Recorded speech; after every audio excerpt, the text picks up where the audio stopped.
नमस्कार दोस्तों आज के वीडियो में जानकारी शेयर करेंगे स्त्रियों और पुरुषों में प्राइवेट कैंसर का कारण क्या क्यों बन रहा है और ये प्राइवेट के कैंसर क्यों बढ़ रहे हैं।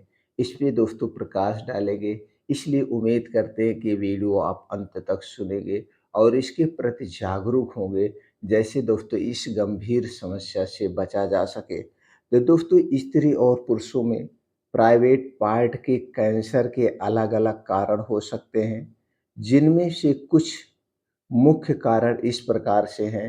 तो दोस्तों आइए जानते हैं वो कौन से कारण हैं और कौन-कौन से प्राइवेट पार्ट के कैंसर होते हैं, इससे कैसे बचा जाए, यह क्यों होते हैं, इससे संबंधित कौन-सी जाँचें कराया जाए, ये सारी जानकारी आपसे शेयर करेंगे।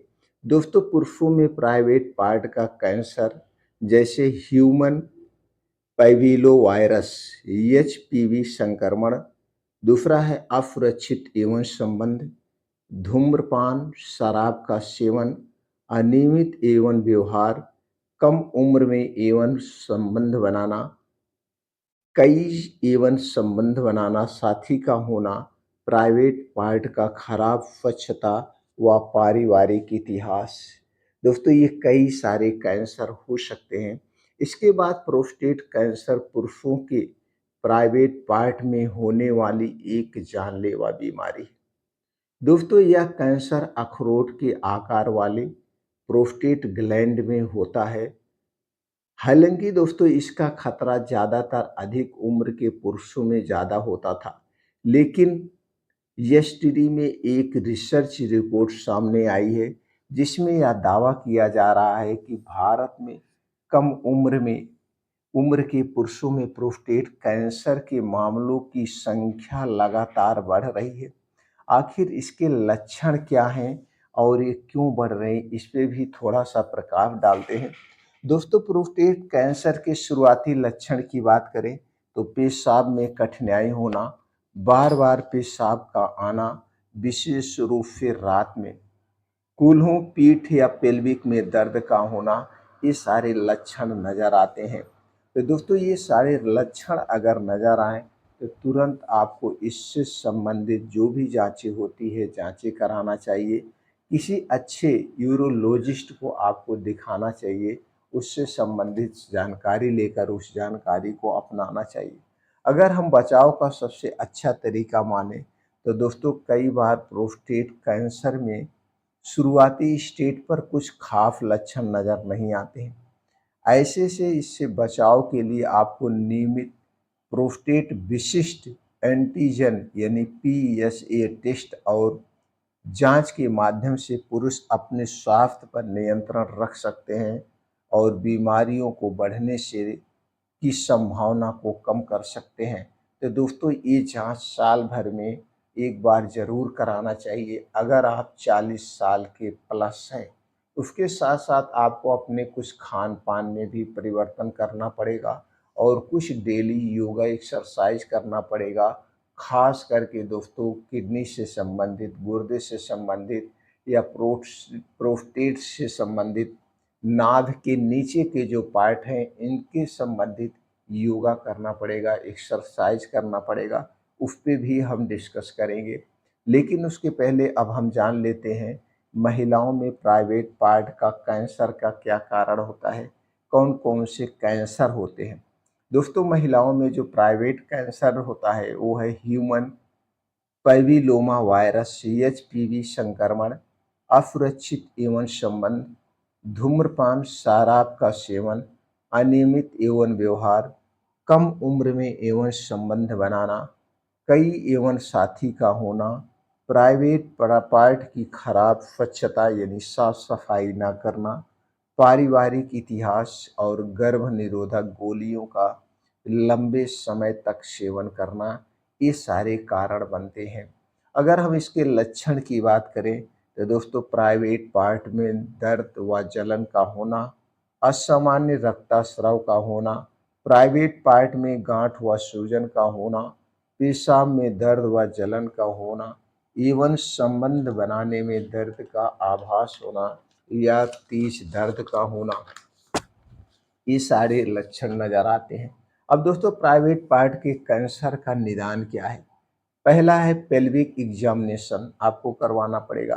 पैप स्मीपर टेस्ट दोस्तों, कोलोनोस्कोपी टेस्ट, बायोप्सी टेस्ट और एमआरआई या सीटी स्कैन जांच करा करके आप उसके शुरुआती दौर में पता कर सकते हैं। लेकिन जो दोस्तों ये जो कैंसर होता है इसके प्रति आपको जागरूक होना पड़ेगा, क्योंकि ये फर्स्ट और सेकंड स्टेज में पता नहीं चलता है और ये थर्ड और फोर्थ स्टेज में पता चलता है, जिस समय ये हमारे कब्जे में नहीं आता है, हाथ से निकल चुका होता है। इसलिए हमें थोड़ी-सी सावधानी बरतना पड़ेगा। सावधानी क्या है उस पे चर्चा करने से पहले हम दोस्तों जान लेते हैं इनका इलाज क्या है। इनका इलाज अगर आप शुरुआती तौर में फर्स्ट और सेकंड स्टेज पे पता चल जाता है तो दवाओं से ठीक हो जाता है। किसी भी प्रकार का कैंसर है लेकिन तब पता नहीं चलता है। ये पता थर्ड और फोर्थ स्टेज में चलता है। उस समय दोस्तों इसका इलाज है surgery, chemotherapy, radiotherapy, hormonal therapy, immunotherapy. दोस्तों ये सारे इसके उपचार हैं। दोस्तों पहचान और हमें अब इसके बाद ध्यान रखना है कि प्राइवेट पार्ट का कैंसर का उपचार जल्दी निदान पर निर्भर करता है।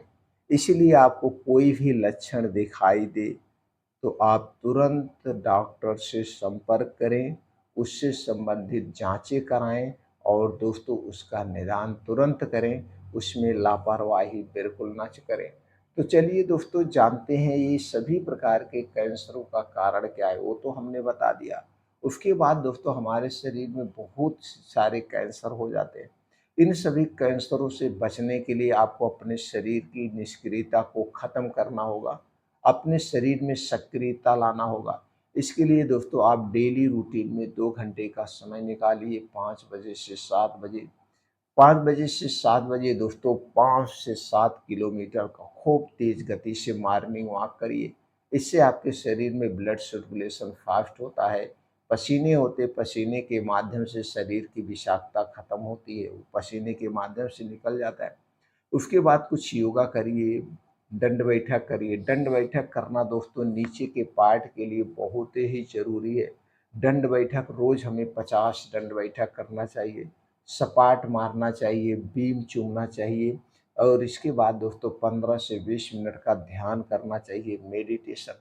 ध्यान करने से, मेडिटेशन करने से दोस्तों क्या होता है, हमारे अंदर आत्मविश्वास बढ़ता है, नेगेटिविटी खत्म होती है।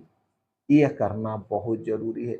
इतना करते हैं तो दोस्तों आप हमेशा स्वस्थ और निरोग बने रहेंगे। इसके साथ-साथ आपको कुछ खाने-पीने की चीज़ों पर ध्यान देना होगा। जैसे दोस्तों बाहर की कोई भी चीज़ हमारे लिए आज के समय में सेफ़ नहीं है। ये सारी चीज़ें अनसेफ़ है। इसलिए आपको अगर स्वस्थ और निरोग रहना है, बाहर की कोई भी चीज़ मत खाइए। चाहे वो छोटी चीज़ हो, चाहे बड़ी चीज़ हो, चाहे खुली चीज़ हो, चाहे बंद चीज़ हो। सारी चीज़ें हमारे लिए अनसेफ है, क्योंकि चाहे छोटी कंपनी हो चाहे बड़ी कंपनी हो दोस्तों ज़्यादा प्रॉफिट के चक्कर में उसमें मिलावट ज़रूर करती है और यही मिलावटपन उसके हमारे स्वास्थ्य के लिए हानिकारक है। तो अपने घर का बना हुआ खाना खाइए, अपने घर की बनी हुई चीज़ें खाइए, बाहर की चीज़ें कभी मत खाइए। और दोस्तों अपने खाने से 3 चीज़ निकाल दीजिए, चाहे घर की चीज़ें बना रहे हैं या बाहर की चीज़ें खा रहे हैं। दोस्तों उसमें से चीनी वाले प्रोडक्ट को हटा दीजिए, मैदा वाले प्रोडक्ट को हटा दीजिए, चीनी, मैदा, रिफ़ाइन किया गया तेल, इससे संबंधित जो भी प्रोडक्ट अगर आपको मार्केट से ला रहे हो, लाना बंद कर दीजिए। और दोस्तों अपने घर में इन 3 चीज़ों से कोई भी प्रोडक्ट मन बनाइए। ये 3 चीज़ें हमारे लिए सबसे खतरनाक है, सबसे ज़्यादा हानिकारक है। तो दोस्तों उम्मीद करते हैं कि आप आज से ही खाना छोड़ देंगे। तो दोस्तों आपके मन में विचार आया होगा फिर खाएँ तो क्या खाएँ? दोस्तों हरी साग-सब्जियाँ खाइए, जिसमें सभी प्रकार के गुण पाए जाते हैं जो हमारे शरीर को स्वस्थ निरोग बनाए जाते हैं। और ये सब्जियाँ मौसम के हिसाब से खाना चाहिए। मौसम के हिसाब से स्टोर की गई सब्जी नहीं खाना चाहिए। दूसरी तरफ है दोस्तों मौसमी फलों का भरपूर मात्रा में सेवन करिए। ये मौसमी फल हमारे शरीर को स्वस्थ और निरोगी बनाते हैं। ये स्टोर किया हुआ फल भी नहीं खाना चाहिए। बीन्स है रात को भिगोइए, सुबह खाली पेट खाइए। ड्राई फ्रूट है रात को भिगोइए, सुबह खाली पेट खाइए। और घर का दूध दही मट्ठा खाइए, पैकेट का बिल्कुल मत खाना। घर का दूध दही मट्ठा नहीं है तो दोस्तों प्लांट बेस्ड दूध दही मट्ठे का आप प्रयोग कर सकते हैं। ये सब हमारे स्वास्थ्य के लिए लाभदायक होते हैं। अगर आप ऐसी डाइट और दिनचर्या रखते हैं तो दोस्तों आप हमेशा स्वस्थ और निरोग रहेंगे, कोई बीमारी आपको छू नहीं पाएगी।